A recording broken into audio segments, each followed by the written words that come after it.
known today as Florida A&M University's Marching 100, started out as a 45-piece band in 1946.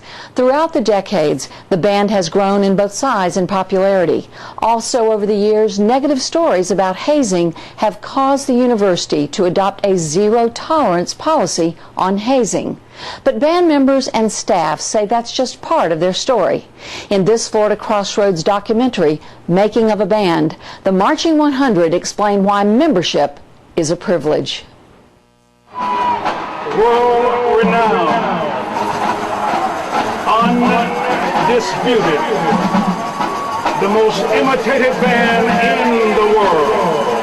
Please welcome the Florida A&M University Marching Band.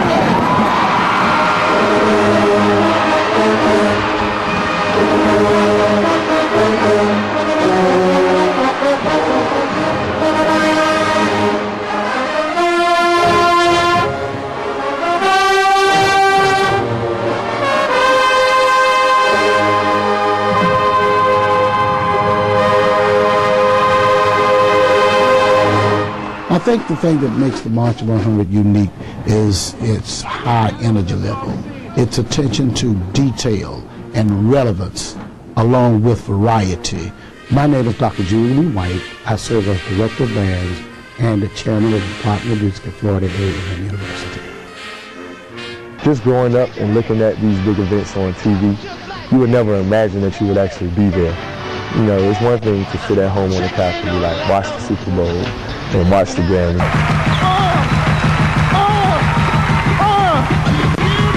I ain't saying she a gold digger, but she ain't messing with no broke. Now I ain't saying she a gold digger, but she gon' touch the sky. I gotta testify, pull up in a spot to get extra fly. But to actually be there, to actually perform for these different individuals, great individuals, is just something that you'll never forget. My name is Michael Scott, and I'm a senior music education major from Miami, Florida. And I currently serve as the head drum major here at Florida A&M University. First, the drum majors, the presidential 10. To be a family drum major, there's so many words, I just don't even know where to start. And it just means the world. You may just see that finished product on Saturday. You may say, look at those guys with the big capes and the big hats and the big sticks and stuff like that. But it's a lot of hard work. It's a lot of hard work behind it. And being able to teach, being able to lead, learning the different aspects of the strengths and weaknesses of the band, being able to correct them. Sometimes you have to be big brother. Sometimes you gotta be problem solver. You gotta be disciplinarian. Sometimes you gotta be friend. My name is Saila Konchella. I'm a third-year mathematics major from Belgrade, Florida. I play the piccolo in marching band and flute and symphonic band. And I'm the current piccolo section leader and the song leader for the March 100. I've seen them since I was in middle school, and it was just like, wow, you know. So that was definitely it for me. I just was blown away by the musicianship and the precision, just all of that. At that point, I was like, oh, I'm going to Famu, and I'm going to be in the March 100. So tomorrow at 2 o'clock, every one of y'all need to be on the bench. And then we'll see who really wants to be in the band, who really bleeds this marching band, who really sweats orange and green. My name is Chandler Wilson. I'm a senior music education major from Miami, Florida. I currently serve as the band's president. This is my second term. I'm a student arranger and student conductor for the band. I really wasn't a big Prince fan, but you know, when we did our run-throughs with him that Wednesday, like he did like a stage run-through the first 2 times. You know, he really didn't sing live or play live, but you know, we just went through the motions. And when we did that last rehearsal at night with the fireworks and all that stuff, and he was live and he started playing, I said, this man is bad. He's like really, really good. So he gained my respect that way. Gorgeous.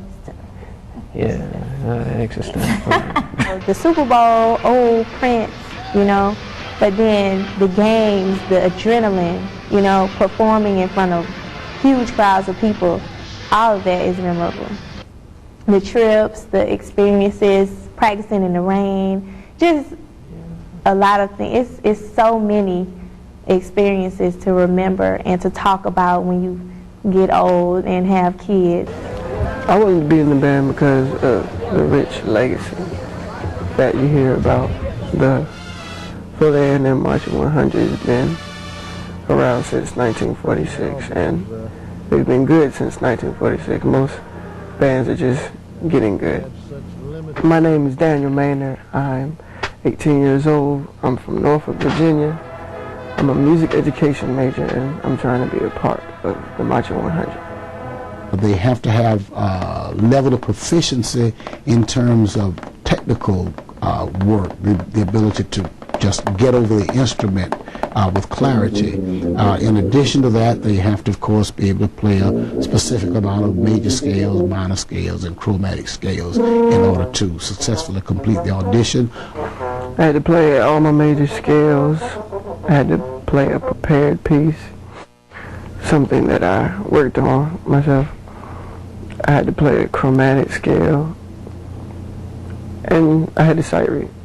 I always said that pre-drill is the audition. You know, you come and you audition on your first day, okay, but pre-drill is what makes or break you. You know what I'm saying? Like, if you come to pre-drill, you're going to see if you can take it in that week or in those 3 days. About 5 days of intense rehearsals wherein we are practicing 3 times a day, 7 to 9, 10 to 12, 1 to 3, actually 4 times a day, then 7 until we finish, and that can go until 11 or 12 o'clock at night.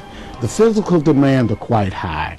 Our marching style is rather intense. 90-degree knee lift, tuck, and drive. So uniformity is the key. Uniformity, and you just have to program it in, freshmen. This is new. We realize it's new, but you got to program it in, and we said every day we're going to be a little bit more intense. Yeah, it's been pretty hard since the beginning. It's a lot of long hours and rigorous activity. You have to push yourself, do things you've never done before. Playing all day, marching, out in the heat. A lot of hard work. The only way that we're going to get adjusted to rehearsing in the heat is by practicing in the heat. And the heat is just, you can't run from it. Only way is to get out there and do it. And it's the only way, ain't no shortcuts around that one. I mean, for those people who use sunscreen, we tell them bring a hat, use sunscreen. I mean, whatever you got to do it, because that sun is something serious. This is a different sun. We give the students breaks. We call it 45-15. We practice 45 minutes, we give them a 15-minute break. We keep them hydrated because, again, the danger of dehydration is quite prevalent, and we want to make sure that we have plenty of water for them and that they have adequate breaks in the shade. Some people leave like after the first hour, but usually it's like after day 2 when your legs are weak. No sleep. Yeah, I don't know exactly what y'all may call it in our section, but in our section we call it a dead day. Like, we know there's a dead day for your body. Like, after 3-4 days, you're going to give all you got, but it's just not going to look like you're doing nothing at all because you got nothing to give. And that's when a lot of people kind of just say, man, I can't take this no more. I'm going to go home and go to sleep and stuff like that. So that's the real deciding factor with most individuals. It's a different student today than, say, 30 or 40 years ago when I played in the band. The demands are basically the same, but the students come from different kind of